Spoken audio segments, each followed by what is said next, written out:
Secara jujur, berbaloi ke tak beli untuk beginner? Tak nak sebab review affiliate saja atau ada suggestion lain? Thank you.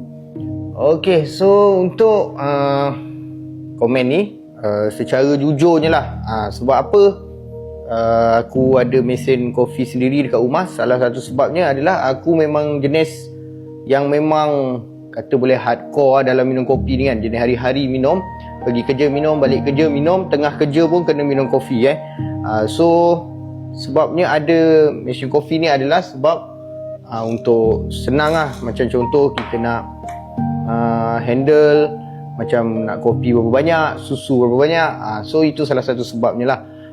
Untuk dia punya brand pula, bagi aku macam untuk Giselle yang model ni, salah satu sebabnya aku suka model ni adalah, antara salah satu sebabnya aku suka mesin daripada Giselle ni adalah dia dah siap grinder. Dah siap grinder dan kita boleh adjust dia punya size untuk nak berapa halus dia punya kopi tu. Selain daripada tu, dia dah siap dengan dia punya frother, dia punya steam susu tu kan. Okay, semua dah siap. Dan lagi satu, untuk mesin ni dia dah siap preset dia lah.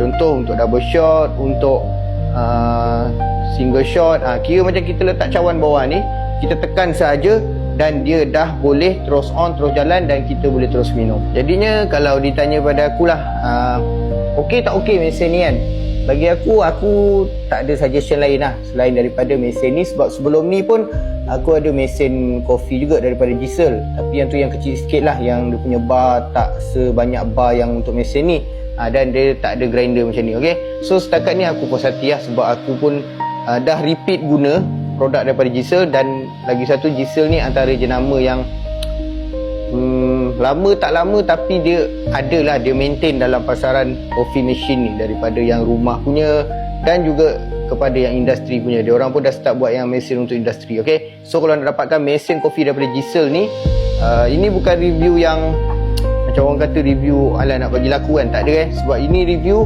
yang memang aku guna sendiri produk. Kalau korang boleh tengok pun tempat aku ni bersepah kan, bila bersepah tak bersepah lah, kemas jugalah. Tapi bila tengok keadaan macam ni tempat dia, maknanya aku gunakan mesin ni dengan agak hardcore dan juga memang kerap lah aku guna, memang jadi mesin harian aku. Okay, so kalau nak dapatkan, tekan je kat bawah.